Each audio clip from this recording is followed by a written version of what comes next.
Hey, thanks for joining us here on the Gill Athletics Connections podcast. I got a fun one here. We're going to keep this Chicagoland all the way through, I think, on this episode. I've got a native Chicagoan who I don't know that I can get anybody more Chicago, and I've spent a few years in Chicago and married a Chicago lady, so this is going to be a lot of fun. Help me welcome Mr. Bob Thurnhoffer, head coach of Loyola University. How are you, Bob? Mike, thanks for having me. Doing great. And, I really appreciate all the work you're doing with the podcast. I've listened to a bunch of them, and, I think you're really the star of the show. So I really appreciate you having a little old me on the podcast. Really looking forward to chatting with you. And maybe if we do another one, I'll get to interview you. Oh, man. Hey, first of all, let me tell you, flattery will get you everywhere, but you're already on the show, man. Myself on the back. This one is starting off awesome. This is great.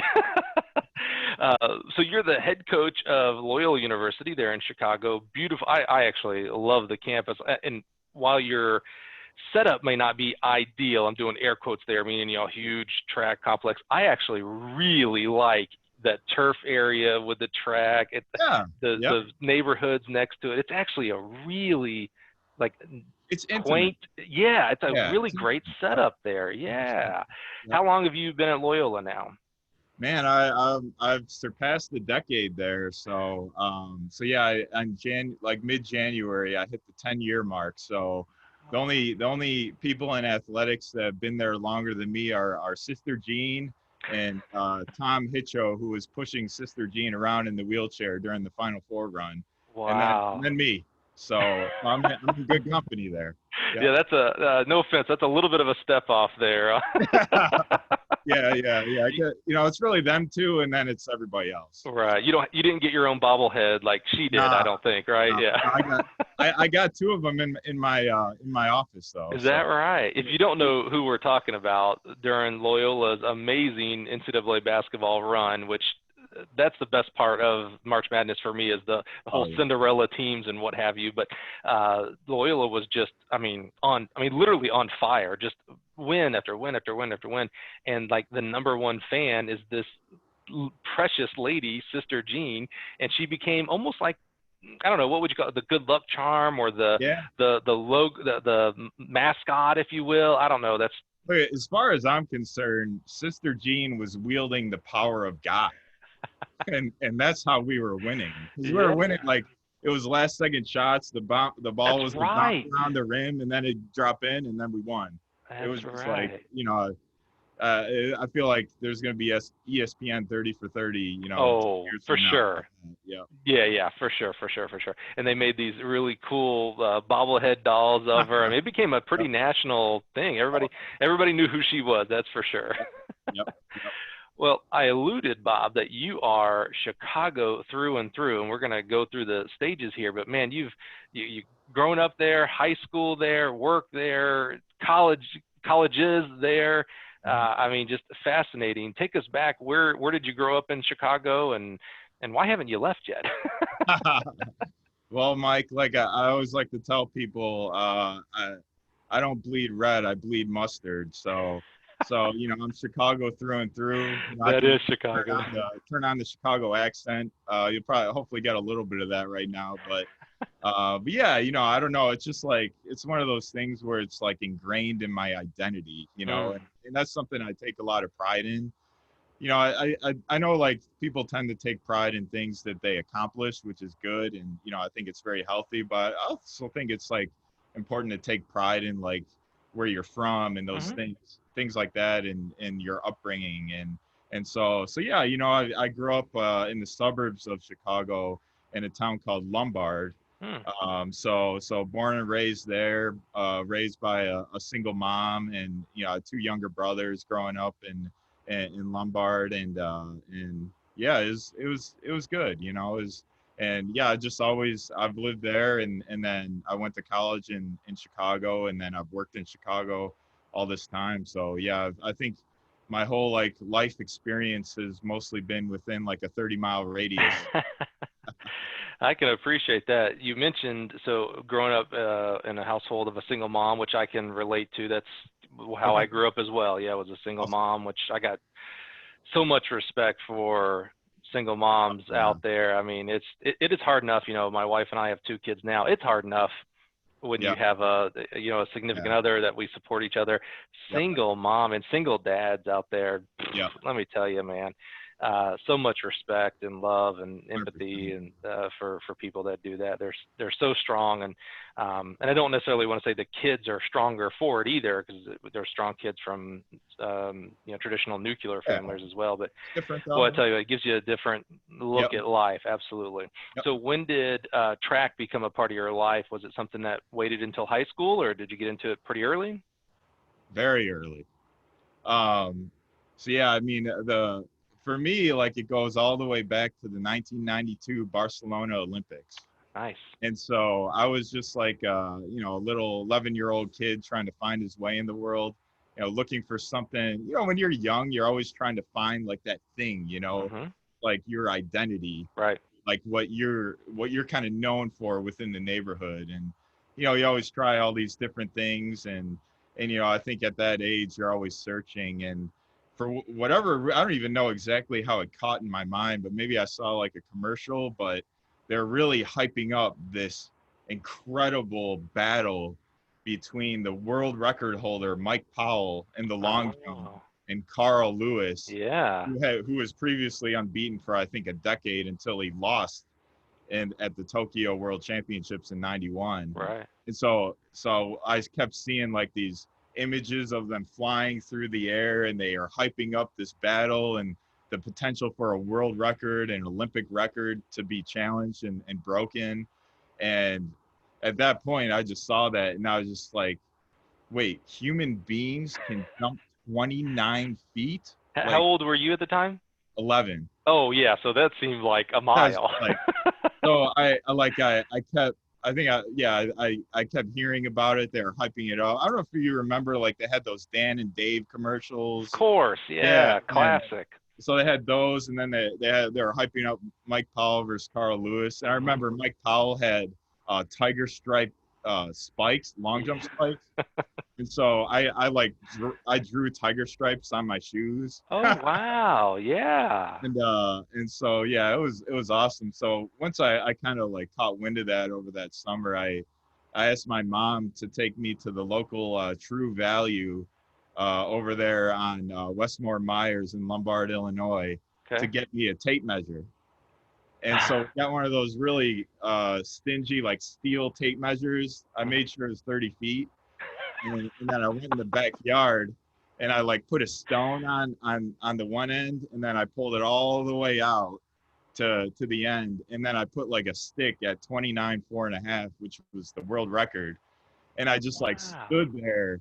I mean, like, that was like my whole summer. It's just like, I looked at that mark and just how long that was. And that was like, it was like an explosion in my mind. It was like, in my whole life is always like kind of had that imprint on it, I guess would be the right way to say it. Just that fascination with what the human body can achieve. That's interesting as an 11-year-old that you could stand on one side of that tape and see what 29.4 look like, because there's 2 ways you could have looked at it. There's a million ways, but there's kind of 2 avenues. One is looking at it of like a challenge, like, oh man, I am going to jump that far.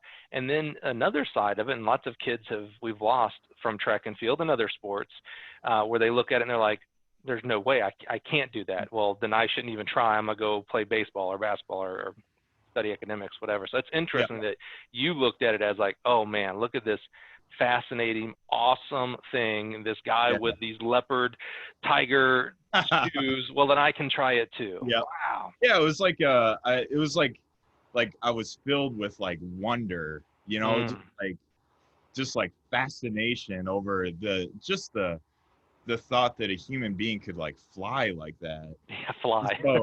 So what I would do like the whole summer is like I would come up with my own training regimen. I had this like notebook, and I would write down like, oh, I'm gonna do like little sprints in the backyard, and then I would take like these like broken I guess, beach toys, you know, little trucks and things like that, or buckets. And I would put it at like, I think I'd start at about 5 feet. And then I would work on my steps to run up to the first like toy. And I'd run and I'd jump over it. And then like once I did 5 feet, I would add a toy, and then I'd run and I'd jump over it and I'd clear 6. And so, and that was like my part of my training regimen. And this was for around like 10 feet. I think I clipped it, and then I face planted, and I think I just about broke my nose, and my mom was horrified because I came in with like blood gushing down my face. But to me, it's just like, you know, that's the price of greatness. You know, you gotta go for it. All of this, like, that was pretty regimented and detailed. Like, okay, the first toy, the first foot, the second foot. Was this all on your own? I mean, this is 92-ish, so you're not Googling this stuff.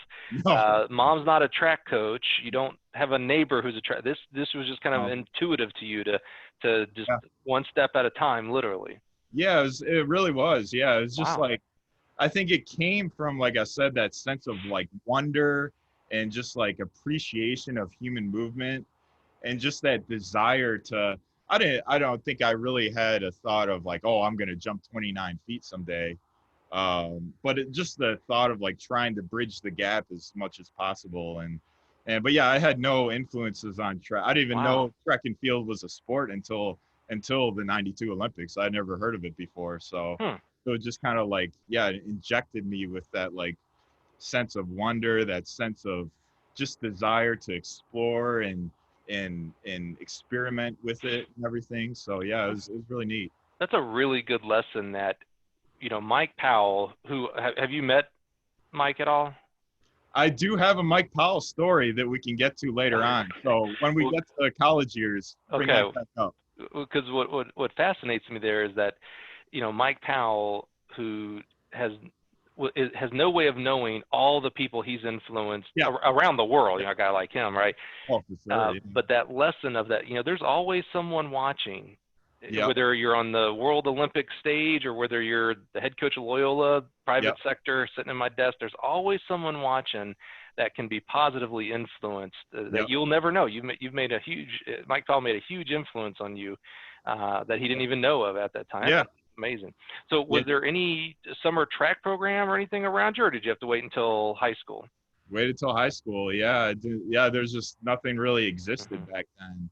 I did have, there was track in middle school, but I didn't do it for whatever reason. It's kind of, I guess, like a weird time being in middle school. But yeah, once high school started, I wasn't even sure I was going to do it, but then we did a gym class in September of my freshman year of high school. And one of the, like, I remember, I can't think of his name at the moment, but there was one guy that was like kind of one of the star football players on our freshman high school football team. And he was in there, and everyone was like, oh, he's going to destroy everyone. All right. And I think he was jumping like 15 feet or something. And so we all thought he was a god, you know? And I was like, man, I'm going to try to beat this guy, you know? And I think I was like a foot shorter than him. And I ended up I didn't beat him, but I think I jumped like 14.8. But then like, I felt like, oh, I kind of earned some respect in that regard. Right. And then the gym teacher was like, hey, Bob, like you should really go out for track. Like you got some hops to you, you know, maybe you should try it out. So that, like, I think I needed that little nudge from like someone of authority. You know, sure.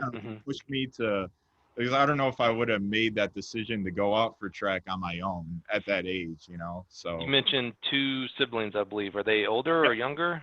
They're younger. Yeah. Younger, so I'm the oldest, and then my middle brother Ben, he's out here. He lives in Brookfield with his wife Becky, and then my youngest brother Dan lives out in Golden, Colorado. Oh wow. With his girlfriend Grace. So yeah.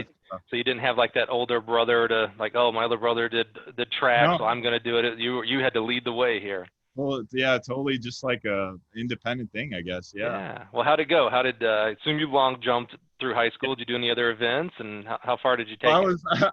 I was kind of stubborn. I just wanted to do long jump and nothing else. That was it. I was trying to like find ways.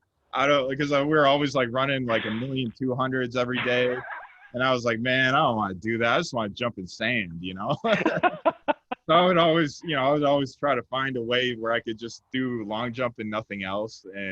But eventually, I think it was my junior year, the jumps coach at our high school, and then the head coach, Jack Brady, who kind of lingers around the Chicagoland area. I always run into him. Awesome guy. So, you think I'm Chicago. That guy like takes it to another level. Oh yeah, old school Chicago. Old school Chicago, baby. Oh yeah. And but yeah, they kind of convinced me to try triple jump out because they thought I'd be like pretty good at it, because I was kind of one of those kids that had like a lot of hops but not a lot of speed. And so they thought like that might be a more natural event for me. And so with a little bit of reluctance, I finally did it my junior year. And then just like long term, that certainly was by far my better event. So I'm happy to do that. Yeah. I'll be surprised if you say no. When they started introducing triple jump to you, did you go and start researching like, well, what's the world record? Who's the best person out there? I feel like you would have. Oh yeah. Okay. All right. Yeah, I had a Sports Illustrated I had an issue of Sports Illustrated that had a frame by frame picture of Jonathan Edwards' entire world record. Wow, yeah. And I taped it on my wall so I could study the positions through all the phases and where they were at ground contact. And so that doesn't surprise me. Did you get a chance to listen to Willie Banks, who we had on the podcast? Yeah. I'm working my way up to it. I last listened to Diego Flacker. Diego. I listened to him. Yeah. And then the Wabash coach, I listened to him recently. Yeah, Clyde, great guy, great leader, absolutely. Yeah, well, I know as from your jumps background, you'll enjoy Willie, and it was a lot of fun and funny. I mean, the guy is just he's an amazing storyteller and has amazing experiences to tell. So you'll enjoy that one. Good. Keep working your way there. So you introduced triple jump. So how did it go? Did you naturally take to it? I mean, you kind of alluded already. It became like the event for you eventually, but was it natural, or did you struggle a little bit? Well, I always go back to a quote. I always attribute it to Jonathan Edwards, but I can't quite remember like where I read it. But he would always say that like that triple jumpers are not born, they're made. And so I always like that, because I feel like and I don't agree with what I'm about to say at all, but there's like a sentiment, I think, in the sprint jump world that it's like you either have it or you don't. Like you're born with that ability or not, which is totally false. But I think I think maybe back then I kind of thought of it like that, like, oh, maybe I don't have the tools to be a great long jumper. Like I can be good at it, but not great at it. But I can just will myself to be really good at triple jump. And so I thought my path there was more attainable, I guess you'd say. So that being said, it was not pretty early on at all. It was I was all over the place. I had the 20-foot first phase, the 1-foot second phase. I'm front flipping into the sand. So the hurt knees and hips from that first to second transition. Yeah. Oh yeah. I missed the pit a couple times. So. Yeah. I think that's a good point about triple jumping specifically, though, because just think about. I coached a lot of triple jumpers when I coached, and I've talked to a lot of triple jump coaches and athletes, and very few were like, oh yeah, the first time I did it, like. Yep. I did it right. I just had to get better at it. Like it was automatically like, oh yeah, it was disaster. I did the long jump and then had two little things after it or whatnot, So I think triple jumping is one of the things you got to have some maybe innate ability, whether it's hops and speed and agility and body coordination and things like that.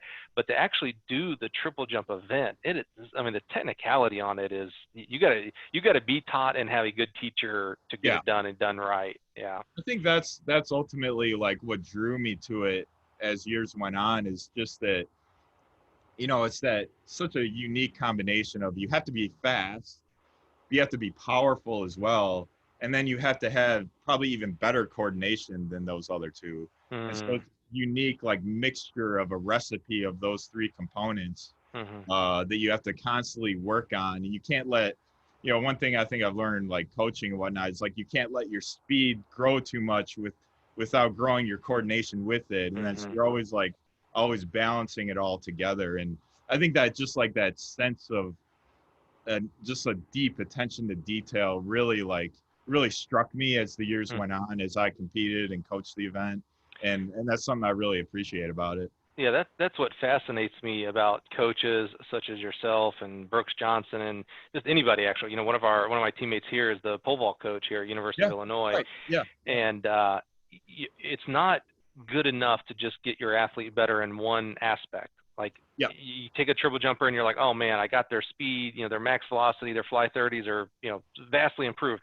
Well, that changes up the technique and the agility and all the, like you have to, it's a real holistic approach you have to take as you improve the individual aspects. That's just so fascinating to me, where a lot of times coaches get, well, I can make a kid fast. Well, that's great. That changes how they get out of the blocks. It changes how they finish. It changes how you do your exchange zone. I mean, it changes everything that kid's going to do no matter what event. Yeah, it's amazing. So how did the rest of high school go? And then how did you pick a college and where did you end up going? High school, I was okay. Like I wasn't bad, but I was the third best long jumper on our team behind there's a guy, Chris and Lee, and then I was like the third guy. So I was like respectable, but I never made state. I was not a state qualifier. I was fourth. A little side story here. I was fourth in the long jump at the DuPage Valley Conference meet my senior year. And I think I was, fifth, maybe fourth or fifth in the triple jump. And the guy that won, I think he won it or was second, was Owen Daniels, who went on to be a Pro Bowler for the Texans, tight end. Oh, wow. Yeah, and then I think he won a Super Bowl with the Broncos. Wow. Yeah. So, holy cow. Remember that guy was an absolute giant. Yeah. So So I was like, I was okay. I wasn't bad. I had not a single college called me. I didn't even know that like colleges called kids. I didn't know that was a thing, They weren't calling me, so I didn't know they were calling anybody. I didn't know like you could get scholarship. I didn't even know that was a thing. I didn't. What do I know? I'm just a kid from Lombard. Right. And I'm worried about the Bulls and the Jordan dynasty coming to an end. That's what I'm thinking about. That's right. And then so really like I had to pay for college myself, and I didn't really come from a lot of money. Like my mom, she, like I said, I was raised by a single mom. My dad was around. he definitely was supportive, but my parents divorced when I was very, very young. And so he was kind of, he like I'd see him once a week or so, he was generally pretty supportive. But yeah, like my mom worked 3 jobs when we were growing up just to put money on food on the table, to, keep the house. There was like one point where we actually, like, my mom was really struggling, so we had to live with my grandma for like a couple of weeks because she couldn't like really afford to pay for it anymore. So it's just like, obviously I think, I'm getting a little off topic here, but work ethic wise, I learned that from my mom, and just but generally my background, I couldn't like just afford to go to University of Illinois or something like that. I couldn't afford to do that. So it was really just community college was my only option. And it's my only option to keep jumping too. I really no other way whatsoever. Was that important? What was more important? Did you have the drive, like, oh, I know I need to go to college because I want to make myself better and things like that, academically and personally? Or was it like, I just want to keep competing, so I want to go somewhere where I can compete still? At that point in my life, it was competing. Hands down, nothing more than I love the long jump. I love the triple jump. I love track and field. And I need to keep going. And I did I just wanted to see like how far I could take it. And I didn't really know what my future was at that point. Like I always had like coaching in the back of my mind just because of my passion for the sport and just my passion for like human movement and developing athletes. Like, I think that was always like back there, but at that point in my life, it was just like, it just kind of gave me my sense of identity. It gave me, like, for lack of a better term, a project to invest my life in. if that makes sense. Mm-hmm. And that can kind of like pull you along through life in a maybe healthy, maybe somewhat unhealthy, but regardless, like it gave me something to invest everything into. And so I was just really focused on continuing to compete. Yep. Yeah, I think you hit the nail on the head there. We all look, especially as we're younger, we all look for our tribe, right? We're all looking for our identity, as you said, and it can be both positive and negative, because sometimes that searching finds us into the wrong crowd and the wrong hobby, if you will, where at least you were in a positive hobby of like, oh, this kid's really all in for a long jump. Okay, well, that gets him a chance to go to college and things like that. You said you kind of always had coaching in the back of your mind. Can you remember when that actually started? Like, was it when you saw your high school coach and you're like, oh man, like this guy gets paid to do this all day? Like I would do this all day, or where did that come from? Yeah, I would say it was in college when I was at COD. Okay. It's definitely when I started, because that was when I felt like I really started to connect with the coaches. Like it wasn't just the track coaches. I had some great ones, which I'll touch on here shortly, but it was also like the strength and conditioning coaches, like Matt Say. I think he's at Benedictine now. He was really influential on me. And then Jane Vachev was the head coach at COD. And then Tom Pukstys was like an assistant. Yeah. You know Tom, right? I know Tom real well. Oh, yeah, I forgot. Yeah, I got it. Of course. We're going to get into some Tom Pukstys right now. Perfect. And so he was a massive, massive influence on me. Good. Okay. That tells me a lot about you right there. Yep. The positive. So yeah, it was my sophomore year of college. So my dad, I mean, to be honest, like he was a pretty severe alcoholic. And so, you know, he was a good man, very supportive of me and my brothers and everything, and a very kind-hearted person. But, you know, he had some demons. And, you know, it was around that, it was my sophomore year of college. He tragically passed away. Oh, man. It was really hard. Like, you're a 19-year-old kid. You know, what do you know at 19? You know, you don't know anything, and you don't know what your life is headed. You're still trying to figure out your identity, your values. And so it was like, it was tough, man. Like, I'll be honest, it was an extremely difficult time for me just as a person. The same for my brothers too, maybe even more so. They were much younger than me. So, so it was tough. Like I actually dropped out of school for about a month. Like I remember that day, like I was in a final. I was like a week or two after my father had passed away.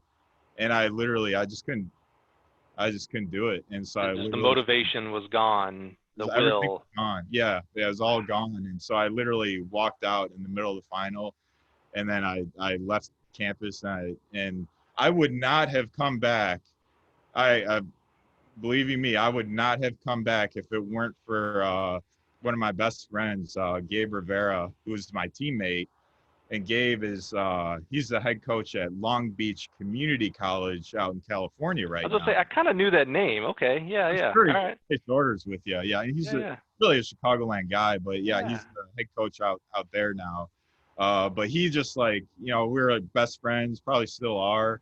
And he like kind of just like slowly kind of like, he knew I was a hothead and very emotional guy, and so he kind of like, he knew how to talk to me, you know. And whereas, some people didn't, but he knew how to press the right buttons, you know. And so he gradually kind of like injected life back into me, and eventually got me to join the team once again. Like it was maybe mid-February or something like that.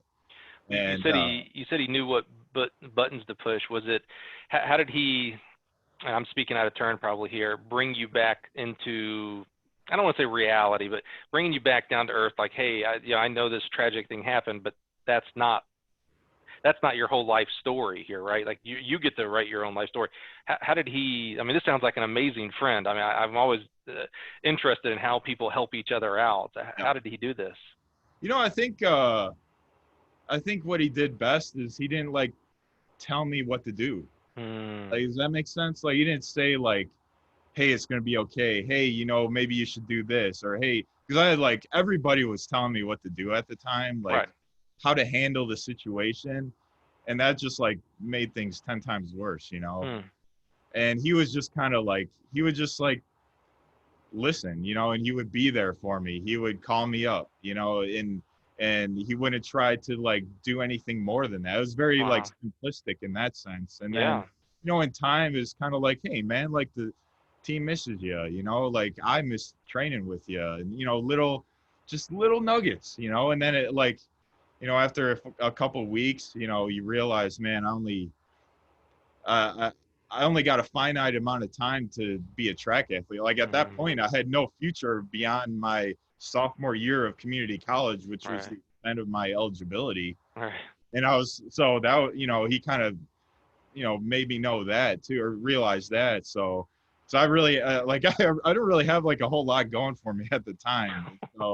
And so it was, you know, it was really helpful that he kind of steered me in the right direction. And really, you know, kind of getting back to Tom.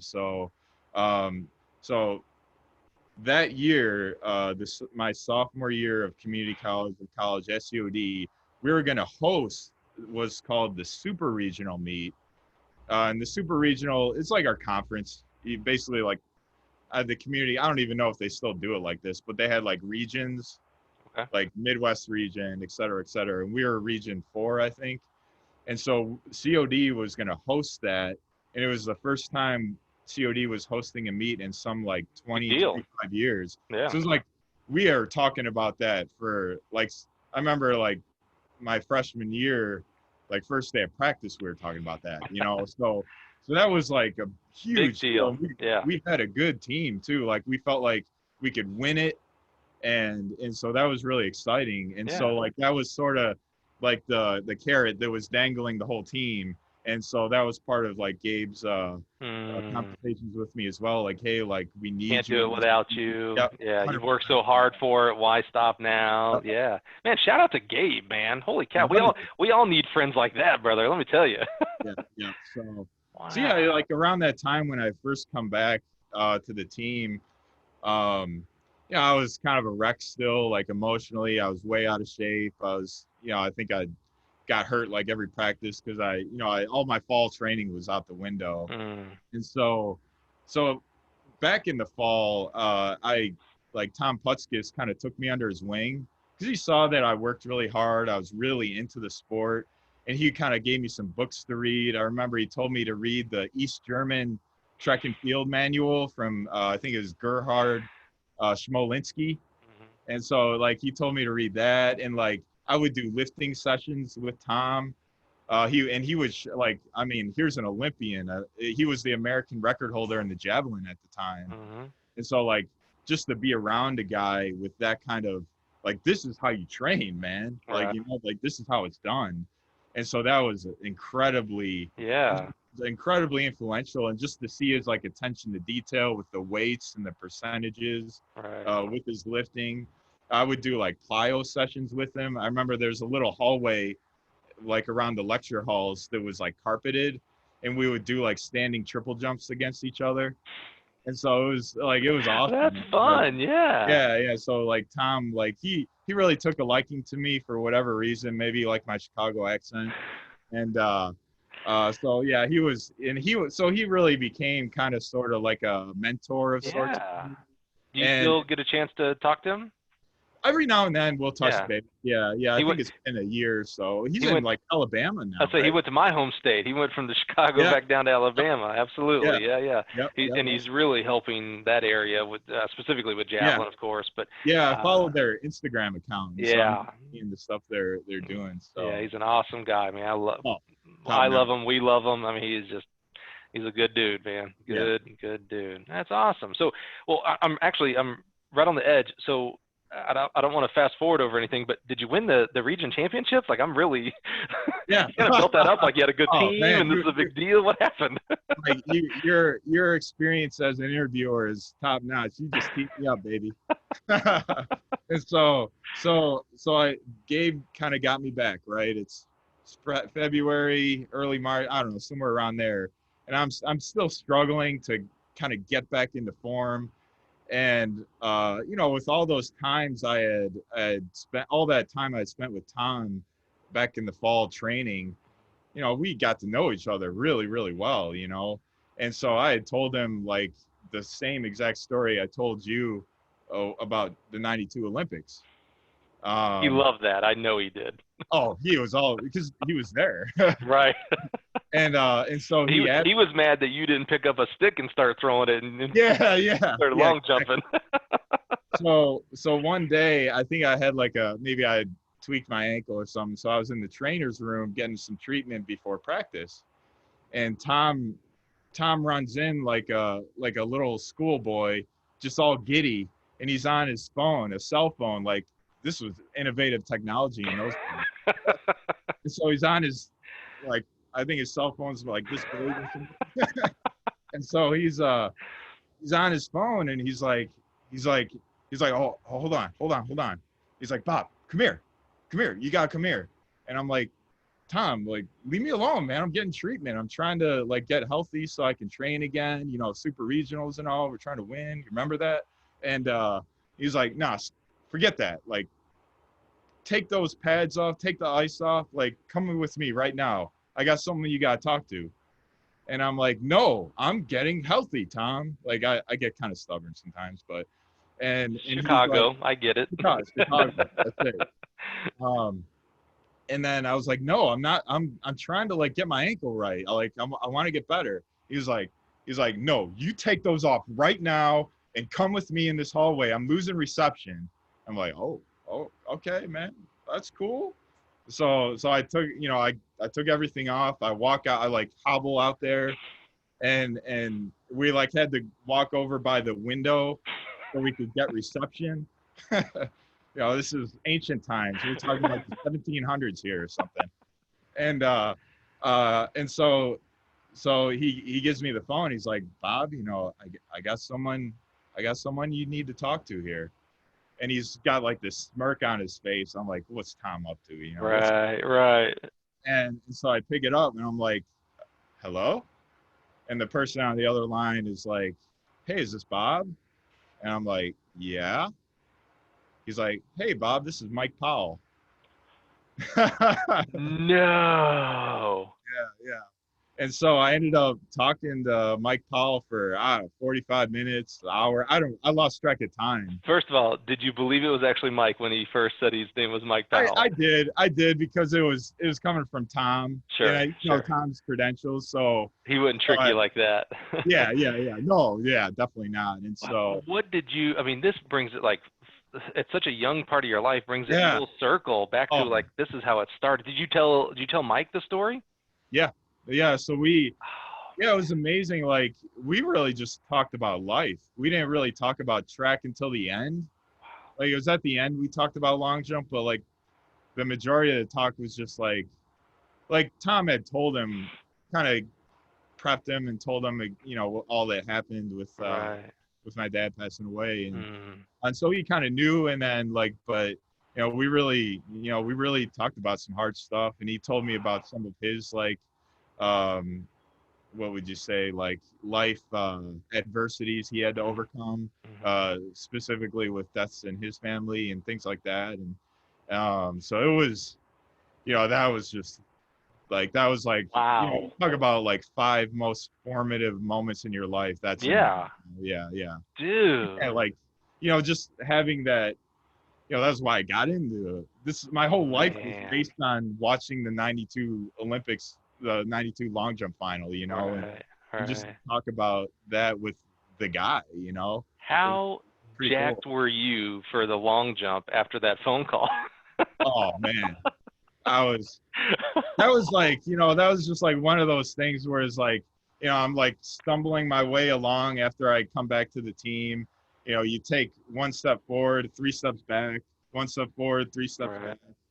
And then that was like 20 steps forward, and I'm not looking back. You know what I mean? Man. And it was just, and then you just like, that was it. That was just like the moment for me. And I still didn't, like, I didn't have all that great of like a regular season. Maybe it was the Chicagoland weather. I don't know, but like I was very average. I wasn't setting any personal best. And so we went into the super regional meet like end of April, early May. and it was going to be like neck and neck. I know Harper College was going to be right there with us, and Harper had the best triple jumper in the region, and he was kind of like the guy, and that was all his peons, you know. And I was ranked, I think, 8th going in, and but you know, Tom was saying like, Bob, like, I think you're gonna surprise some people. You're gonna surprise some people in that triple jump. And so we went in the long jump. Obviously, I loved the long jump. That was my baby. That was why I got into track. And long jump was Friday night, and I didn't do that well, and so I was pretty disappointed. Yeah. But Gabe actually did really well, and then our other teammate Steve Schmidt, he did really well too. So we actually, although I did poorly, our team did extremely well. Mm-hmm. And then, but I was just like really down on myself because I was looking forward to the long jump at that meet more than any other thing, you know? And so like Gabe was just like, hey, you know, like we need you in that triple jump tomorrow. And I'll never forget like driving home to Lombard, going to bed, laying in bed, staring at the ceiling and thinking to myself, you can't, like, it was like a definitive moment that night for me because I had to think like, you can hold on to that disappointment or you can move past it and focus on the task that's in front of you. And because that's, your team needs you. Like, there's no doubt about it. The team needs you. And so, and, you know, as a child, I think you can probably attest to this too, Mike. Like, I think a lot of people can, like when you deal with an adversity of any sort, small or big, sometimes it's hard to let it go, you know, like you hold on to, you latch onto it and you don't even realize you're really doing it, you know?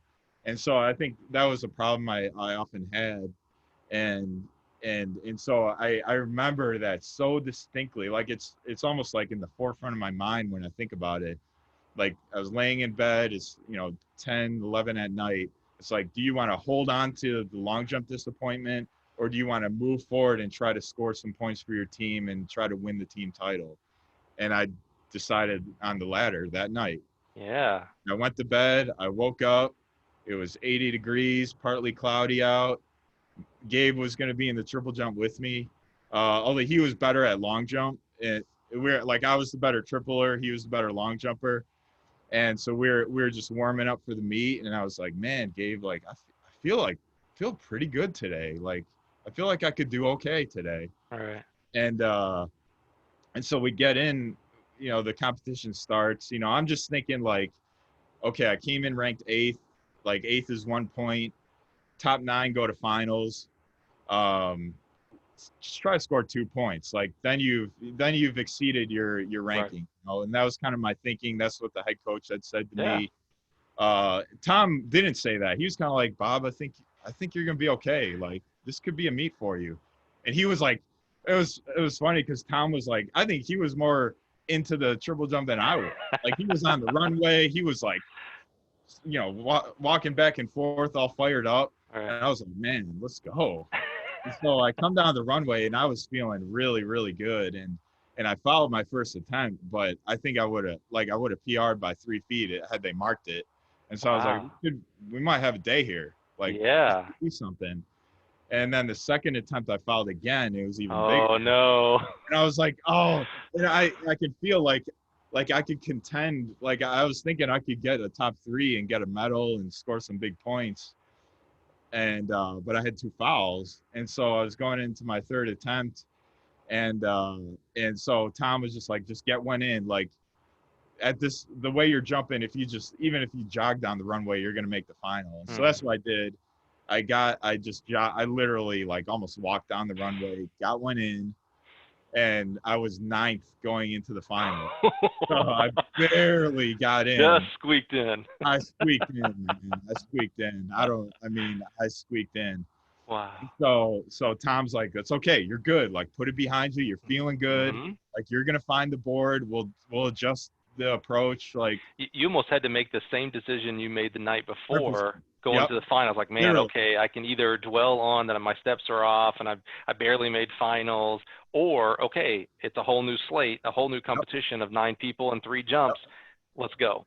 Yeah. So that I think that night before just like made me push right forward in the finals without a second thought. And and like Tom, and then we had another coach, Skip. He was there too, and we made I did a couple run throughs, adjusted how I needed to. Just had to change the way I was running a little. And the Harper guy was winning by maybe 2 feet or something. But I was like, man, I'm coming, baby. I'm coming. And so I, on my 4th attempt, I got on the board and took the lead and PR'd by like 3 feet. Yeah. Shut up. Yeah, it was awesome. And then wow. I was like, I just like they I mean, it's community college, so it's not as far as, D1 or D2 or anything. Doesn't matter. You compete to the level you're at, man. Yeah, exactly. Yeah. And so like no apologies here at all. They measured it, and like, the Harper kid, I remember he was just like that's what I wanted. What is he thinking? He was pretty shocked.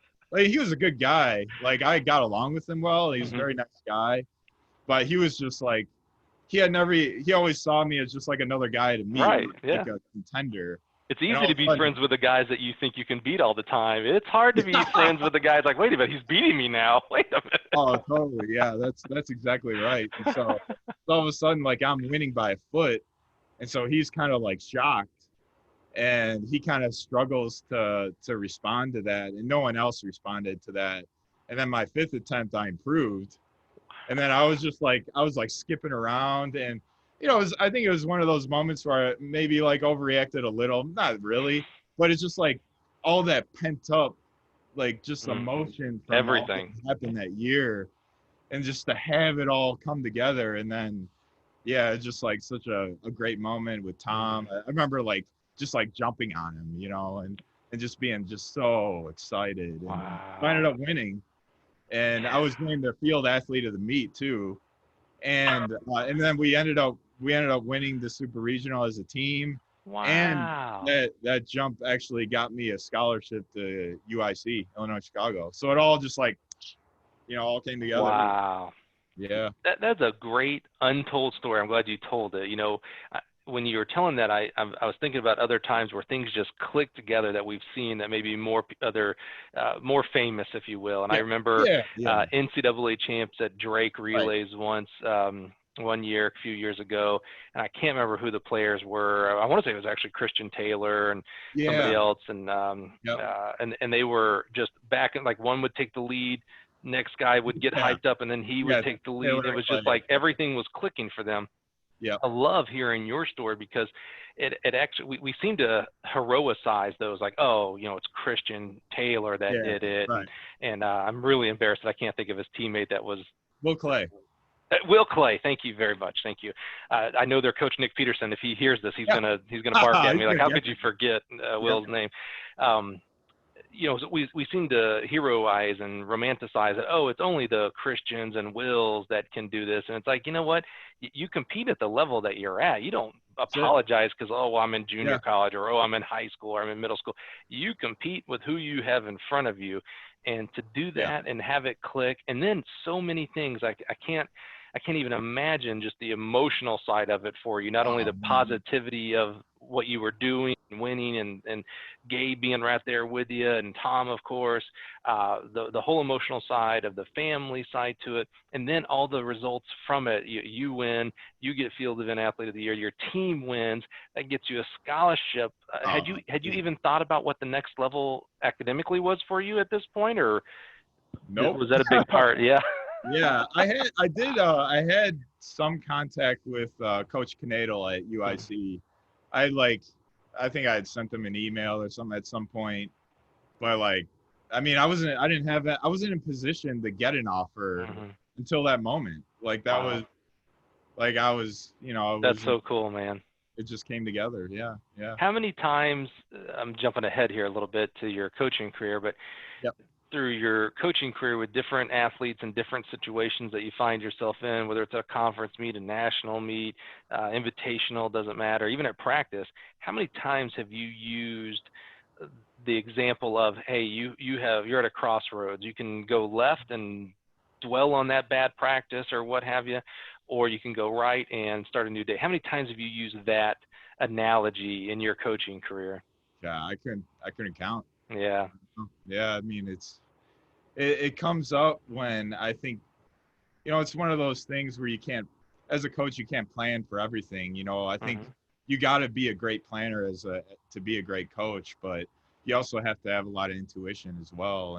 And so I think there's a point in the evolution of a coach athlete relationship, and it's very unique to each individual, where, you know, moments like that, those teachable moments, those real, and not just an average teachable moment, like this is a defining moment. Right. Yeah. Don't Like, use it when the kid stubs their toe and you're like, all right, look, correct. you Yeah. can either. Yeah. It's like, yeah, you're wasting the moment, Big Daddy. Let's Yeah. use it for when Yeah. there's Yeah. death in the family or something. That yeah. Yeah. If it's a Right. stub toe, you keep it in your pocket, right? Like, Right. Right. but when, you know, when something really, really serious happens, like, you know, that's when you pull that card out. And, you know, that's, to me, I usually find that to be somewhere in the junior year-ish range.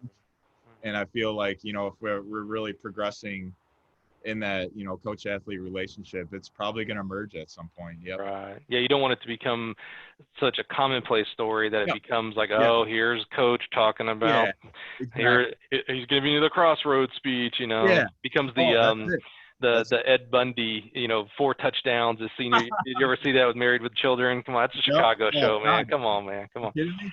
So you go to UIC. I know you ended up your major ended up being something like exercise science. Yeah. Like, Yep. did you pick that purposely because you now know, yeah, I'm doing this, I'm going to become a coach, or was it just more still that fascination of human movement and human improvement? I think it was both. Yeah, I think, you know, I just really wanted to continue studying human movement. I had such like a fascination with biomechanics, training theory.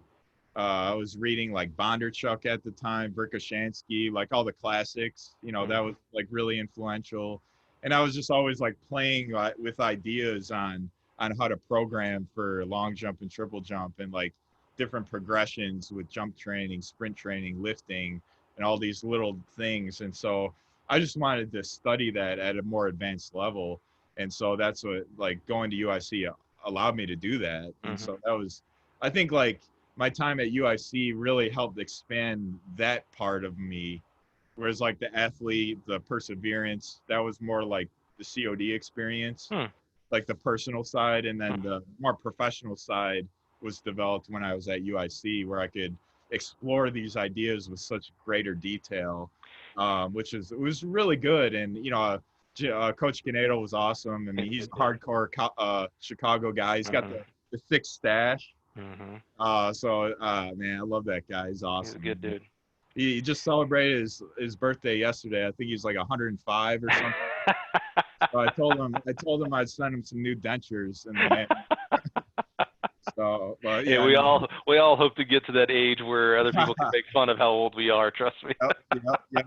Only Sister Jean actually gets there. So. That's right. Exactly. Yeah, no, it was good just being at UIC and being under Canadal, and he really kind of let me he kind of let me do my thing for the most part in terms of training and coaching. It was just me and one other guy that were the triple jumpers, and he was like the distance coach, and we had a sprints coach, and then we didn't really have like really a full-fledged kind of jumps program, so he kind of let me and John, the other triple jumper, sort of do our own thing, and which I think was good and bad in some ways. But it definitely helped me. Like, I was always, all I do is like experiment all the time. I was just like, I would watch videos, like slow-mo videos of the 1988 Olympics, the 92 Olympics. I found this VHS tape of, I think it was the 1990 Goodwill Games. And I would watch slow-mo of that and study like ground contact times. And I would always use that to experiment with like long jump training, triple jump training, and things like that. So it was a really like fruitful time for me. Were you doing any of the coaches education things at this point, or was that all later? Well, yeah. So I didn't even know that existed. This is all just my own kind of like exploration. And so when I was kind of nearing graduation, Coach Canadal, he asked me like, hey, have you ever like, you know, what do you think about coaching? Because he knew I was like fairly interested in it. And I was like, yeah, you know, I definitely want to get into it. I just wasn't sure. I didn't even know like you can make that really a full-time career. Like I knew Canadal was a full-time coach, but also But like, how do you do that? yeah, Right. how do you get there? Like, how do you really make a long-term career out of it? How do you Right. grow in it? You know, I didn't really, what do I know about that? And so, so he was like, hey, do you think you'd like to come back next year and coach? Like, you know, we'll get you a stipend and you can you can be the jumps coach at UIC. And I was like, I mean, I had nothing else going, and that like kind of was what I wanted to do. So, uh, you know, I was like, yeah, absolutely. So that was kind of how I got started in coaching. Is Canadal hired me as the like a part-time jumps coach. I did just the long and triple jump, and that's it. And Were you doing grad work, or was this like a no, stipend? this is just a stipend Yeah. part-time. I definitely was planning on grad school, but I wasn't sure like what direction I wanted to go. Like I was thinking I definitely wanted to do coaching, but I wasn't sure if I wanted it to be like a side part-time thing or a full-time thing. And so, and I didn't know how realistic it was to think you could be full-time for your whole career Right. as a college track and field coach, and back at that time at least. And I was also dabbling a lot in like theology and philosophy at the time too. So that was kind of like that was sort of like a thing that was I was very intensely interested in, and so I kind of had these these two sort of projects of you know exercise science and sort of like philosophy and whatnot. And so I was thinking about like which I definitely wanted to go to grad school, but I wasn't sure at the time which one I wanted to go You said for. theology and Philosophy. philosophy. Like how big of that interest was that for you? Like, were you considering going to seminary school and stuff? Yeah. That was Yeah, also a thought that could have yeah, happened? I was considering seminary, but I just love teaching. And that's why I love coaching so much. Like I love teaching, educating, developing athletes or student athletes. I love the idea, this is maybe somewhat selfish, but I love the idea of developing an expertise, if that makes sense, you know, like developing a craft. That's always something that like going back to my childhood, like I've always had that like drive to like master something, you know, like very, very deeply. And so that's like that's always like at the forefront of my mind too. So a lot of times that drive that we have as a kid, that we have since we were kids. So it's been an ongoing thing. It's not just Yep. something as a kid or something you remembered as an adult back as a kid. Something that's been driving you, this mastery, right? Typically happens when we either see it modeled as a kid, Yeah. or the opposite. We crave it because it's not there at all. What do you think, maybe, and from your experience, did that come from? That's a good question. Yeah. I guess I hadn't really considered that before, Mike. So kudos. That was a great way of him not answering the question, everybody. He's like, that was a great question. So UIC. Yeah, and maybe that's that may be too personal. That may not have been a fair question. No, not at all. No, I think yeah, I don't think yeah, I think that like as a child that like search for identity that I kind of that touched on, like I think that was a big part of it. Like my mom didn't I don't know if she really necessarily had a specific thing, but I just saw her work ethic to take care of her children, and that just that's just like yeah, I think it's easy to see. Core, I think it's easy to see that that's your role model for your work ethic. Like that's a no-brainer. Like, oh, okay, look what mom was doing, 3 jobs, even so much. I mean, I can't imagine. Actually, I can because of my own experience. Her, when she moved you guys to your grandparents for a while. I mean, that is the definition of selfless. Like she is like, it is going to kill me to have my kids away from me, but it's what's best for everybody at this point. So your empathy and your work ethic, I mean, it's easy to see who that role model was. That's mom all day long. I think that like just like drive to and I I say this to my athletes a lot of the time, like I remember just having a talk right before the pandemic hit with one of our guys he was kind of struggling a bit, and I've had this talk a lot of times with athletes, like when they're struggling, it's just like, look, all you have is now.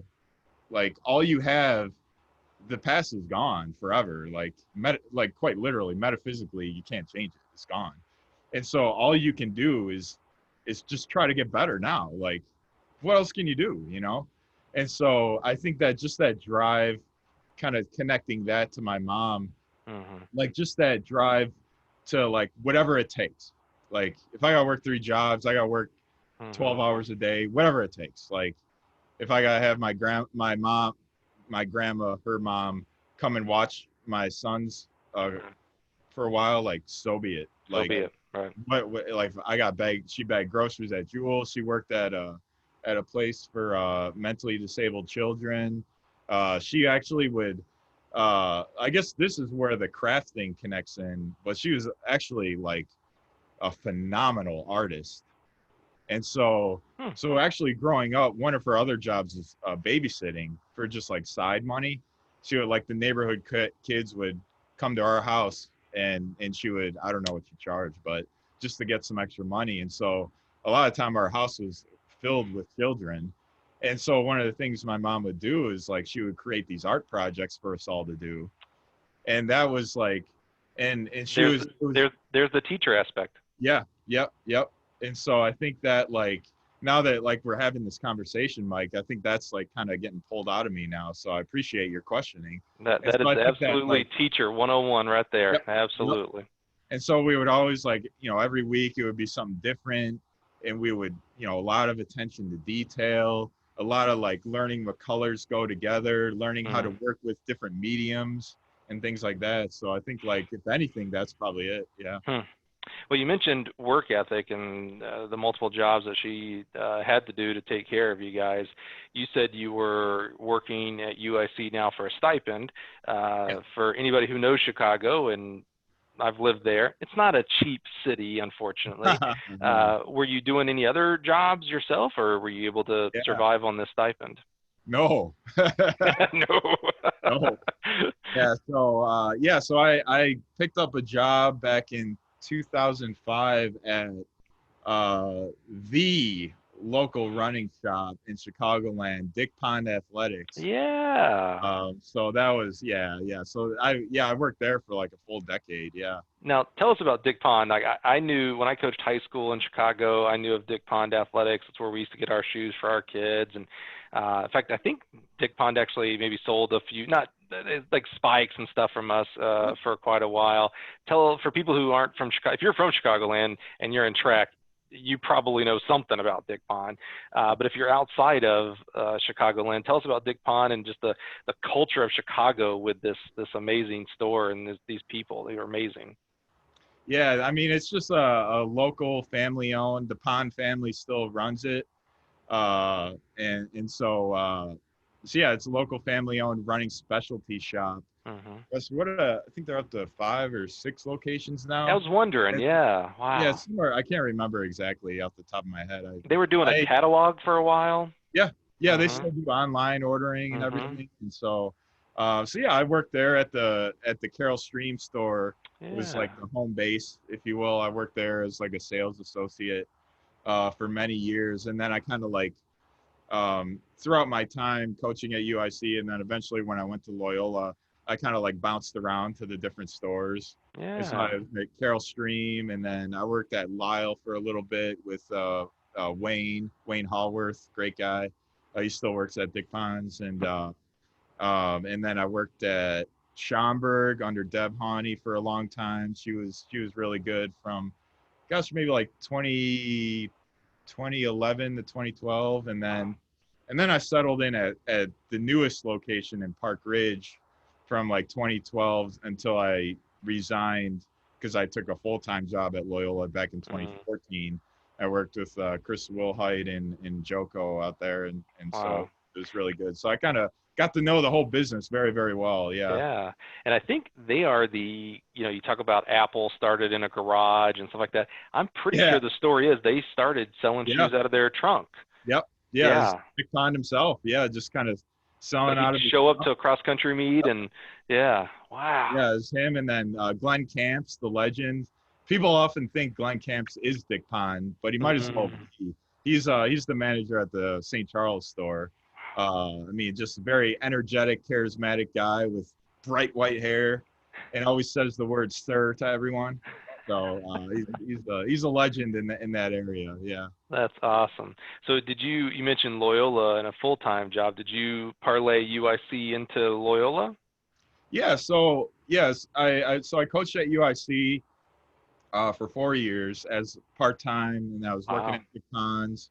Um, just kind of figuring out like what direction I want to take my career path, and it was good. Like at UIC back then, like we didn't have scholarship, and so it's just like a ragtag group of walk-ons, and so it was a lot of fun. Just you get these like 33-foot girl triple jumpers in and turn them into 40-footers, and then you take like a You say that as if it was just, all day, got 33, made them 40s, whatever. yeah, I mean, you find a way, you Mhm. just like, you figure them out, you get to know them, you find a way to make it happen. And, I remember there was one time, because we don't have a track, or we didn't have a track at UIC, nor do we at Loyola really, but, like there was one time where we had to practice for like the whole fall semester twice a week at like, I think it was 4:30 a.m. we had to start because it was literally because of Wow. ROTC and baseball and all these things and like my work schedule.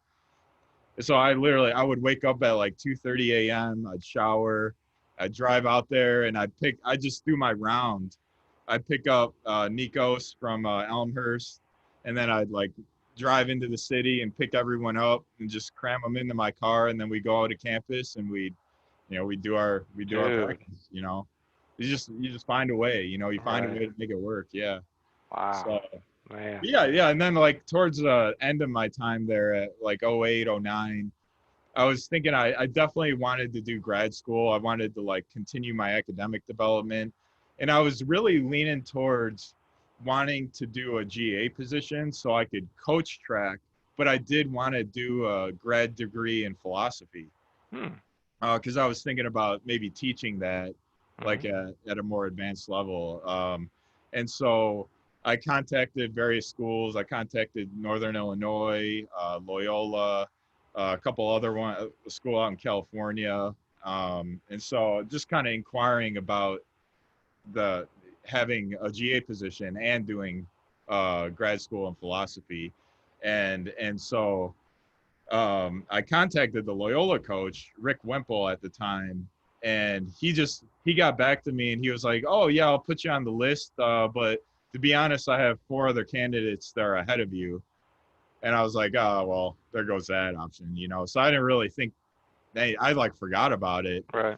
and then like something like 4 or 5 months later, it's December 2009, and I get a call from him and he was like, "Hey, you remember me?" I'm like, "Oh yeah, yeah. Like, what's going on? What's the latest with the position?" He's like, "Are you still interested?" I was like, "Yeah, sure, yeah," because I had nothing really else going with the other schools. And he was like, "Yeah, the other people turned it down, and so you're next up on." You're up.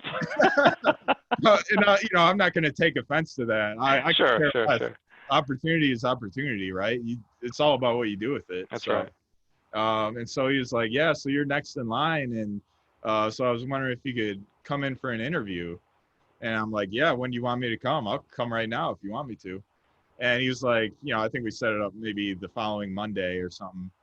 And so it's a Monday, December, I don't know, late December probably. And so I literally drove through this blizzard like to from Lombard to Loyola. I think it took like 3 hours, Oh, and parked, and I walked into Alumni Gym, which is no longer there, and did my interview with Rick Wimple and the AD at the time, and then I got the GA position at that point. So, wow. And so you were I going to go started, studying philosophy. yeah, and so Wow. yeah, he gave me. So I should qualify that. Like I got conditionally accepted into the philosophy program because I didn't have an undergrad in philosophy, and that was kind of frowned upon. It was more just like I studied it myself and became like, I learned it myself more than like I had an undergrad degree in it. But I was very different than the rest of the people in the program. But I wrote a really good writing sample on Immanuel Kant's Critique of Pure Reason, and so they liked that. And so like, oh, this ain't bad. Like, we'll give you a semester is basically what they said. Like, we'll give you a semester. You can take a class. You can take 1 grad class and 2 advanced undergrad classes. And if you do well, you can stay. If you don't, then you're gone. And then Rick Wimple, he was basically like, we'll give you the GA position for a semester. We'll see like how you do. We don't really have a jumps program right now. We have a couple walk-ons, and we'll see how it goes. And then, if things go okay, then you can stay. If not, then, we'll look in a different direction. And so I was like, whatever, I'll take it. It's a chance, right? Yeah. All I need is a chance. That's right. That's right. And so it's really like a twofold, like master's degree in philosophy, GA position at Loyola. And by the end, both of them went pretty stinking well. And so then I was into the philosophy program, and then I was given like the actual GA position like in May 2010, and then I continued on after that. It's interesting, I earlier joked a little bit about, you're a Chicago guy through and through, why haven't you left? And I always make that joke because of the weather strictly. I love Chicago. I was born in Florida, and I say raised in Alabama. I went to high school and college in Alabama, so I am not a winter guy. Even, a few hours south here in Champaign, I try to travel as much as possible during the winter to Texas and Florida and Southern Cal. Man, it's amazing where I can find business in those states during January, December through March. But it sounded like you're not in Chicago necessarily because, this is the only place I want to be. Because you mentioned doing some grad applications maybe to California and stuff like that. It just seems like it's a mesh where it's just fitting to be here, and that's where your skills are wanted, whether it's at UIC and now at Loyola. Yeah, I think the opportunities were there and have been here, and with Loyola, it's just kind of like I got that one chance in 2010, and then it just kind of blossomed to where I am now. Right. But yeah, I mean, I guess like, would I ever leave Chicago? Yeah, I don't know. I mean, maybe. There's like a balance there. Like, there's part of me that wants to see the rest of the country, or maybe try, maybe even a different country. That's always a possibility as well. But there's also a part of me that like, I'm Chicago. Like, I also like, if I did ever move anywhere else, I would ultimately feel like a Chicagoan transplanted to forever. So I wouldn't. It would be hard for me to ever say like I'm truly home elsewhere other than Chicago too. So I don't know. Yeah, it's hard to say. Like, I love Chicago. I have no problem staying here the rest of my life. I mean, I want to watch the Bears beat the Packers 450 to -10 every day of the week. Like, I hate that Aaron Rodgers guy, man. You're talking to the wrong guy about NFL. I always have to remind people, I grew up in Alabama. No NFL, no NBA, no baseball. I'm all college football, buddy. Yep. When I met, I think I've told this story before, so if you've heard it before, sorry. When I met my wife, who was from Chicago, right? And her dad and mom, they are older you. They are Chicago through and through, right? So the first Labor Day that we were dating, Saturday comes around. That's, traditionally college football opening weekend. And so I'm like, hey, I'm a big college football fan. I'd like to watch the game. And we were at her place. She's like, no problem. So, I can't even remember what game it was. And then, that game was over and the next game was on. She's like, So I remember she looked at me. She goes, so if we get married, is this what I have to look forward to? And I was like, let me tell you. I was like, I love college football. I was like, I don't even watch tomorrow. I don't watch NFL. I was like, I don't watch NFL. I don't watch baseball. I don't watch basketball. I didn't even mention hockey because I was from the South. That's not in our vocabulary, right? And what I found out later was when I was saying that I only cared about, basically 12 to 13 Saturdays a year.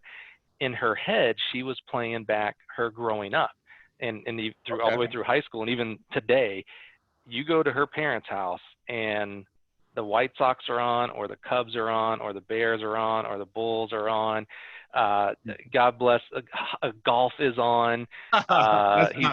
He's big into, you might be, this is a Chicago thing for sure. Horse racing, harness racing and such.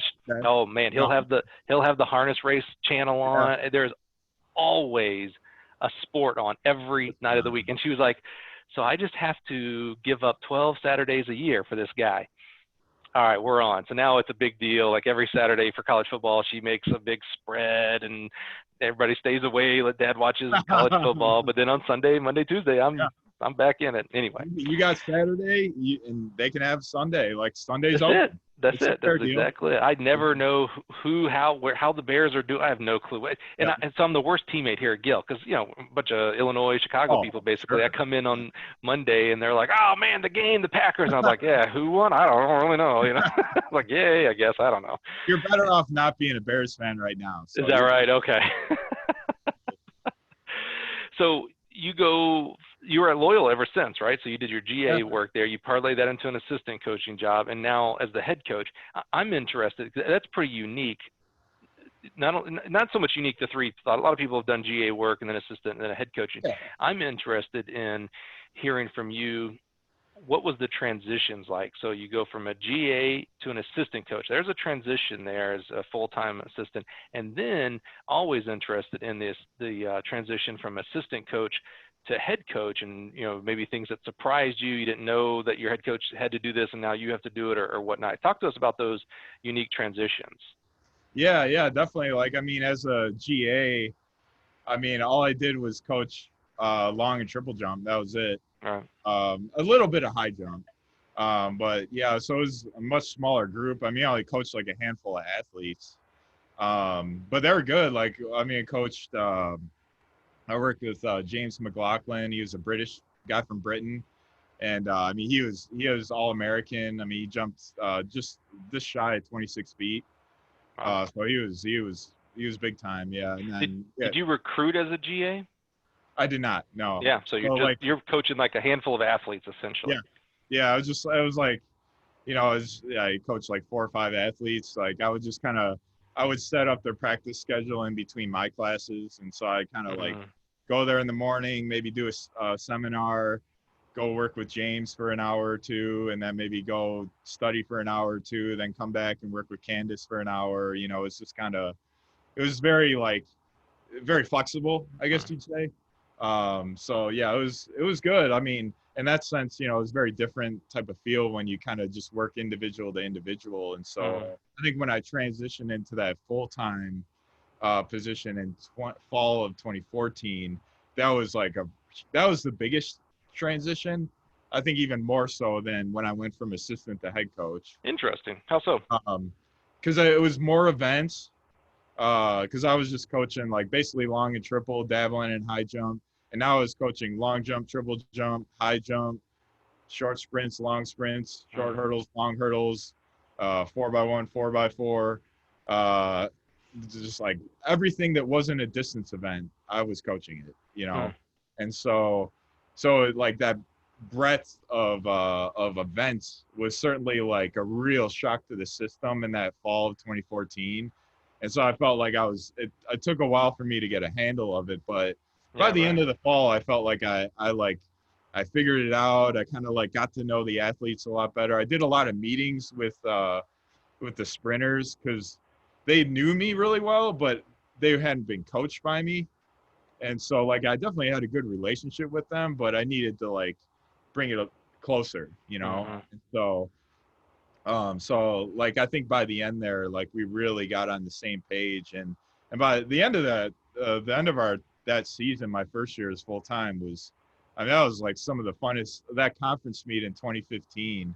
It was like, that was a fun meet, man. Yeah. Like, I think we set like 6 or 7 school records at that meet. Wow. So it was really exciting, and so I felt like by the end of that year, I'd really learned a lot, and like learned how to like coach more personalities Mm. and connect with different event groups on a much deeper level, and really like got to know some of those athletes really well, and so that was key. Yeah.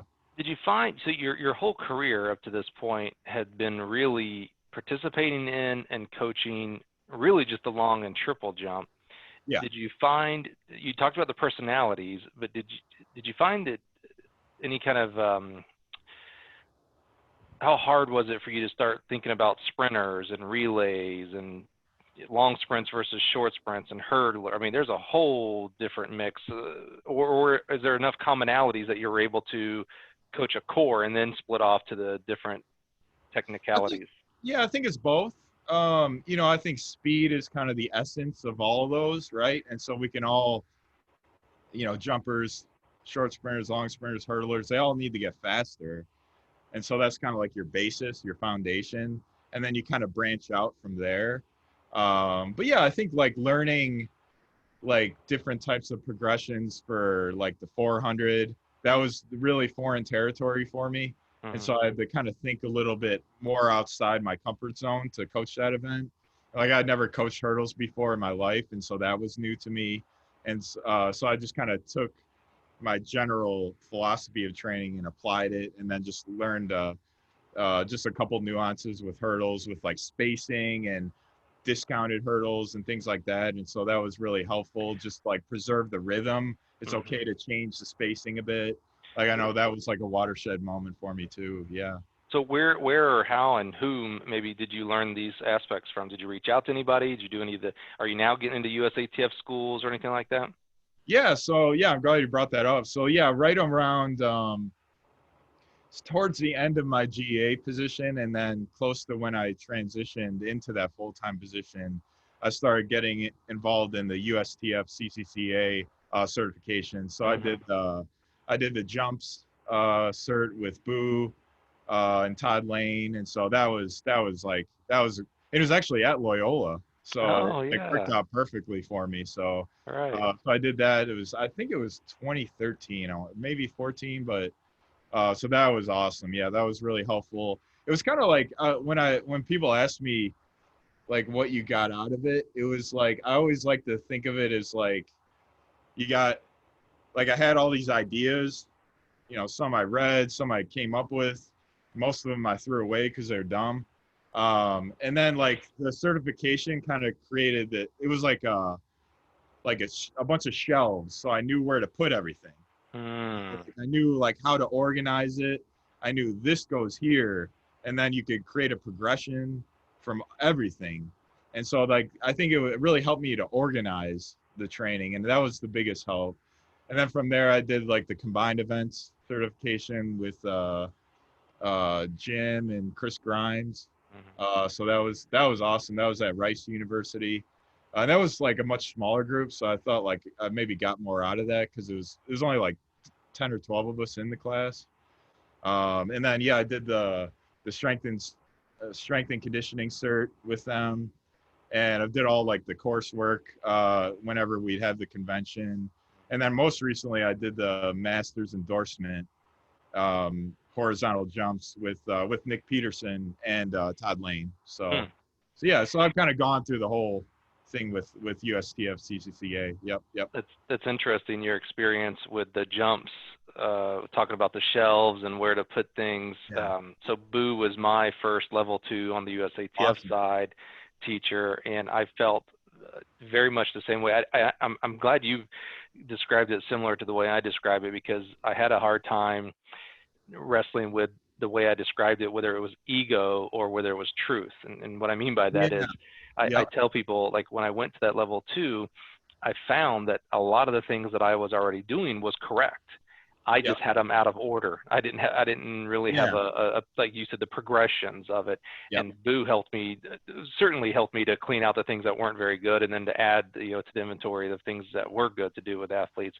But then to put things in order, and that changed the life of every one of my athletes. I mean, they got infinitely better because of Boo and his teaching and his very famous stick figures.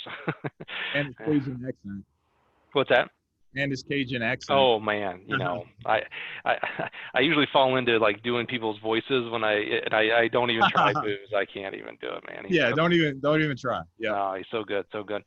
So what else in the full-time assistant coaching position versus GA? You're recruiting now, so that's a little different. I'm assuming there's some paperwork maybe you have to do as well that you didn't do as a GA. How'd you cope with all that? Yeah, I think when you're transitioning into full-time like recruiting, like I think my first year, that 2014-15 season, I just good or bad, I kind of like put recruiting aside because I wanted to make sure I had like the coaching piece down. So I only reached out to a handful of kids. I did sign one girl and one guy that year. But also Loyola, like we don't have a big team. It's a pretty high academic school. It's a private school.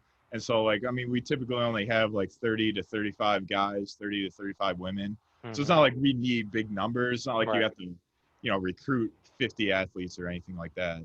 Like you're just trying to get like some really high performers that are also high performers in the classroom. Right. But yeah, I kind of like put the recruiting aside that first year so I could really get down like coaching long sprints, short sprints, and all these other events. And then that second year is when I was like, okay, like I feel like I can, because I also didn't want to like recruit kids and be like, hey, I'm learning how to coach the 400. Like, I don't know if that's like a great pitch, Right. So, but then by that second year, I felt like I could talk so much more intelligently about it. I had a plan I could map out for them, and then I got much more invested over the next several years, building the program up, and then and then fall of 2016 is when I was offered the head coaching position, and then it became different. Like when you're a head coach, it's like you don't really answer to anybody anymore. Obviously, the AD or assistant AD you do, but in terms of your program, it's really you don't. And so it's it kind of, I think as I got the hang of it that first couple months, I started to realize, wait, we can make this whatever we want, Right. And I don't know why that didn't occur to me before, but maybe it's different when it's like hits you at a surface level and hits you at a deeper level. Mm-hmm. And so by then, like, I was talking with the assistants that I started with are still on the team, Alan Peterson and Mircea Bogdan. And we're just kind of like always discussing on the identity of the team, what events we want to master, how we want to recruit. And like, that's really been refined over the years. And it's a really good group we got on this team now. And the one thing I really like about it, and has really been intentional within our team, is recruiting from a very diverse background. So like quite literally, we recruit just about any state. Like we want to take care of Illinois. Obviously, that's our home.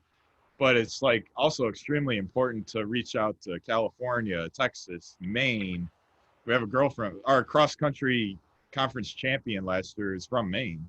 Like we have a girl from the Netherlands that was the conference champ in the javelin, Ela May. We have a girl from Germany. We have a girl from Spain. We have a guy from Spain. We have a girl from New Zealand, a guy from Israel, Croatia, Canada. And so we have we have a girl coming in from Austria. So it's like really, because I really wanted the team to reflect the city of Chicago. Oh yeah. And so that was like really, really important to me. Mm-hmm. And I thought like, that's such like, what other, I also feel like track and field is the most universal sport. I mean, just basic run fast, jump far, jump high, throw far, and so like it's big across the globe. And I really wanted our team to reflect the internationality of the sport too. And it creates such a unique vibe on the team when it's like everyone's a stranger, so they're more welcoming of each other, if that makes sense. I don't know if that makes sense, but like if you're around it, like you can kind of see that too. So it's pretty cool. I like the intentionality, and I did notice that just the other day on Twitter, you had posted the nameplates of the incoming freshmen, and you had the city and states. And I don't know why I looked at. Normally, I don't, because I don't pay attention to high school athletes, and I don't know who the number one kid in our state and all that kind of good stuff is. And if there's a kid in my hometown that's really good, I'll know who that kid is. But but I'm much more in tune to the college side. But I looked at it because it had the city and state next to it, and I did notice because I assumed it was going to be all the suburbs of Illinois and Chicago, and there was a kid from Champaign I noticed, which I thought that was cool. But then I did notice the different states in there, and I was impressed. I'm like, Loyola, certainly not a universal name as far as brand from California to New York, but definitely that shows the almost the hustle, if you will, of the coaching staff of like, all right, well, if our name's not going to be out there because we're not the state school, we're not Illinois, well, then we're going to have to go sell our school and ourselves, and we're going to go do it. We're not going to make this a crux, if you will. You got to go reach out and make it happen. Yeah, it's impressive. And it's harder that way, I mean, you hear a lot more no's than you hear yeses that way, but that's but you keep to the grindstone, you get the team that you're trying to build there. And again, I love that intentionality of what you're building there as well. Appreciate it. So where does it go from here? Obviously, we just had a terrible lack thereof of a season, and now we're getting another lack thereof of a season for the fall. I don't want to say we're holding out hope for a indoor and outdoor season. I'm going to put our flag down and say we are going to have an indoor and outdoor season. Exactly. If you're not watching on YouTube, we both instantly put the lucky fingers crossed here. But I think we will if we get our act together and do the right things. But just, excited about having an indoor and outdoor season, right? Because we've had all these seasons taken away from us, and I think kids are hungry, and I know coaches are hungry to get out and show off their teams and their schools and stuff. So where does it go from here? How's this upcoming season look? How does recruiting look? How does staffing look? Where's Loyola track going here in 2021 and the future? Yeah, I mean, unfortunately, the NCAA cross country season got canceled, so that was tough. Like we were coming off a historic cross country season last year. Like our women won the conference title for the first time in program history. Oh, wow. So it was huge deal for us. And so I felt like I don't coach them directly. Alan Peterson is like the head women's cross country coach. But I mean, we both felt like we're ready to repeat. Like we felt like we're real. I mean, it was going to be neck and neck with probably with Bradley, but like we felt like we were ready to do that. So it's unfortunate to lose that season. Our men's team was looking really strong this year too, and I felt like they could be maybe top 2 or 3. So so that was tough. So we'll see. I mean, I think it kind of goes back to some of the themes we talked about. Is just all we can control is here and now. We're just going to be ready for our next opportunity is the message I keep telling our team is we can't change the pandemic. Well, we can change the pandemic by, socially distancing, wearing a mask, washing your hands. But at the end of the day, like if the season gets canceled, like that doesn't keep us from training and getting better. And we just have to be ready for when we get the green light, whether that be in January or May or whenever. We just got to be ready for that, and that's control the present, be ready for the future. Is Loyola doing in-class person right now, in-person class right now, or is it going online? So it's going to be almost entirely online, but all of our student athletes are back on campus. Oh, good. Okay. Just about most of them are back now, and then by this weekend, all student athletes will be back. And so we are going to practice this fall. I mean, obviously with a lot of like COVID guidelines in place and everything.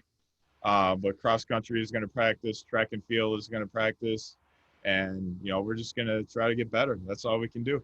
That's awesome, man. I tell you, leaders are needed more now than ever before. And so as we look to track and field athletes, we're talking about on the college level, 18 to 22-year-olds, they need leadership. They're lost in this, and there's a lot of things they can blame on us old people.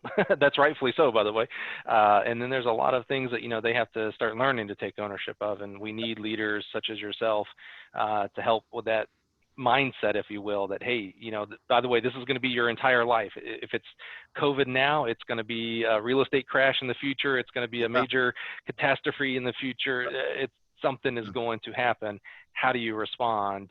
And I love the experiences, the real world experiences that you have, and no doubt that your coaching staff has as well, to help these young men and women become the next coaches, teachers, businessmen and women.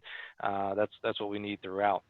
As we start to wrap up here, Bob, one of the things I wanted to talk to you about, we don't talk a lot about training here for many, many reasons. There's a lot of great resources out there to go learn how to coach a triple jump better and how to make cross-country kids faster and what have you. But I found something interesting that you have, I'm going to say an expertise. You have certifications in this, and it's so funny, the timing, because I just found out about it, I guess is the best way to put it. The other day on Twitter, I love Twitter. I love social media, to be completely honest. And so I'd seen these videos of these athletes rubbing their sternum with their knuckles, apparently, is what I would see.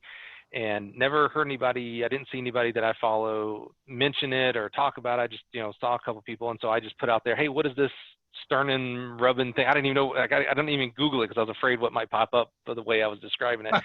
And a couple of people, Darcy from Harvard and some others, talked about it. It was called RPR, and that it, it's through Twitter. So through 280 characters, they were trying to tell me what it was about, and they gave me some articles that I admittedly did not read. But I saw that you are actually certified or trained in this RPR, this sternum rub. I don't know if anybody else out there in podcast land even cares, but I do. I want to learn. Tell me what this thing is, what it does, and who should be using it. Yeah, I mean, it's something I picked up. I mean, I always think of, before we started recording, we talked about just like how coaching track and field has evolved. And I really feel like as a track and field coach in today's day and age, like, you really have to be more than a track and field coach. Like, if you're going to excel, you also have to be like a strength and conditioning coach. You have to be like almost like a physical therapist in some ways. You have to be a sports psychologist, but I do think like that's one thing I love about our sport is like you have to be if you're going to really be great at it, like you have to be well versed in so many different areas of athletic performance. And so that's something like that's like an innate drive in me, is just to try to expand my knowledge base. And so RPR for me was like a chance to try to gather expertise in injury prevention, activation, really in that kind of physical therapy sort of field of knowledge, if you will. So yeah, I've done a couple courses. I'll certainly defer to Chris Corfist and Cal Dietz. They're kind of the guys that run that and created the whole curriculum. And I know they're easily accessible on social media. And that's who I did the courses with and learned from. So it comes from a physical therapy background. That's how I interpret it, I guess I'd say. And so basically, it's just like you learn different zones to hit. So it's like a zone 1, zone 2, zone 3. Okay. And then basically by manually palpating certain areas, you're kind of, for lack of a better term, putting the body into greater symmetry. Okay. And so you're reducing compensations and you're activating the nervous system as well. Okay. So you're putting the body into a more performance-friendly, injury-free environment, if that makes sense. And so there is zones that you can target. There's charts that you can go off of. And so you can kind of go really, with certain individuals I've gone really deep with, if they're very high performers with a checkered injury past, sometimes I come up with an actual curriculum of RPR for them specifically. And what does RPR stand for? Reflexive Performance Reset. Reset. Okay. And you mentioned zone. So I saw people doing on their sternum. Are you saying that there's shoulders and? Yeah, the whole body. Yep. So is it akin to, I think of massage and even, what's the Oh boy, what's the needle one? Acupuncture? Yeah, thank you. Yeah, that's embarrassing. I can think of acupuncture. I think of the different body part. You know, they do things on the foot, and there's different places. Is it kind of like that in the sense I of think there's it's zones that you can affinity. affect? Yeah. Yeah. Okay. So I've done a couple of courses in RPR. I've also done, I did a certification course in MAT, which is muscle activation techniques. That was back in 2016. And that was actually like I was the only coach in the room. It was all like physical therapists and pre-med students, and so that was really intense as well. But that was like the same idea, only with MAT you use like gentle isometrics. So if a kid has hamstring issues, you test them with different ranges of motion, and you find where the weak range of motion is, and then you address that with isometrics. Because RPR is different. Like you manually palpate certain areas. Like if the kid has hamstring issues, you probably hit like their lower back, or there's all these connections with the fascia with RPR. So if a kid has issues in one spot, you can palpate another spot that's probably not where you might think it is. Right. But the general idea is like activate the nervous system, create a more like balanced, symmetrical body for performance, and yeah, that's kind of the. Is it a Yep. pre-workout or competition activity? I think mostly, or yeah. both? Yeah, okay. Because you mentioned getting both. it ready. Yeah. Yeah, I think it can be both, but I think typically it's beforehand. Okay, Yeah. that's what I kind of got the gist of it from what you were saying there, and the way that it would potentially be used. And where, if someone's listening right now and they want to know more about that, where should they go? What should they Google, or who should they go on Twitter to follow or whatnot? You mentioned some names. Yeah, you would follow Chris Korfist or Cal Dietz, and then if you just Google Reflexive Performance Reset, they have a website. You can sign up for courses. I think they have an online one now too. So. Well, you better nowadays. Yeah. Right. Yeah. That's cool. That's interesting. I thought it was interesting that I literally just stumbled upon it and asked, and then saw that you had taken some classes in it. So I was just curious about it. Trying to figure out how do I center myself so I can better serve coaches. I just want to know what I need to palpitate. Sometimes I need to palpitate my brain, I think. Don't we all? Exactly. Hey, Bob, man, I can't say thank you enough. This was a lot of fun. I get the real, I give value in the podcast we do here at Gill, but we receive so much value as well, getting to know people better. It's a little bit of a shame that you're literally a couple hours north of me for your whole life, and I don't know that we've ever met, to be real frank, Bob. So. That's my shame. That's now, my my fault. friend. That's it. That is exactly right. That's it. Someone's going to reach out and want to get a hold of you, and so I'm going to have to get your number and everything, and get you connected, get people connected with you. But I'm just so really just awestruck with how authentic and humble you can be, talking about your past, which is not always an easy thing, especially for someone who grew up with some, I hate to say not normal, because it was normal. It was my normal. I mean, we share a lot of the same background in that sense. But I'm just so thankful that you would share those stories with us, because the goal is to give value to others. And so someone listening right now is going to hear this story, and much like Mike Powell did for you, you get to see and visualize him, be like, wait a minute, I can do this too. Someone's going to hear this and be like, wait a minute, this guy can do that? Well, I grew up similar. Well, maybe I can do this. And they study exercise science or philosophy, if you will, to become a coach or whatever else they may do in this society to give value. So, man, I'm just so thankful for that, and so thankful that what you do for the sport of track and field as a coach, man, it's literally our whole world. So. Mike, I really appreciate you having me. And, once again, thank you so much for this podcast. You're doing amazing work with it.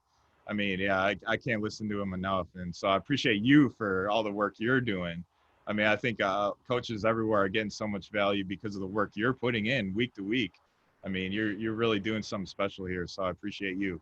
Well, thank you very much, man. I do appreciate hearing that. And I can't believe, I'm going to blame you for this one, Bob, that we got to give a shout out to David Stone. We should have done this at the very, very beginning. Yeah. David is the one who actually reached out to me and nominated you to be on that. He said that you would be a really good guest.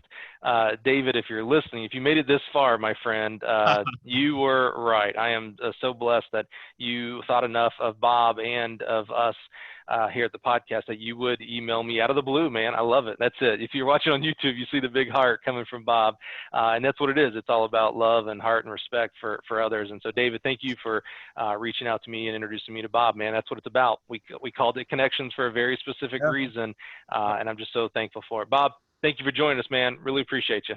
Thanks, Mike.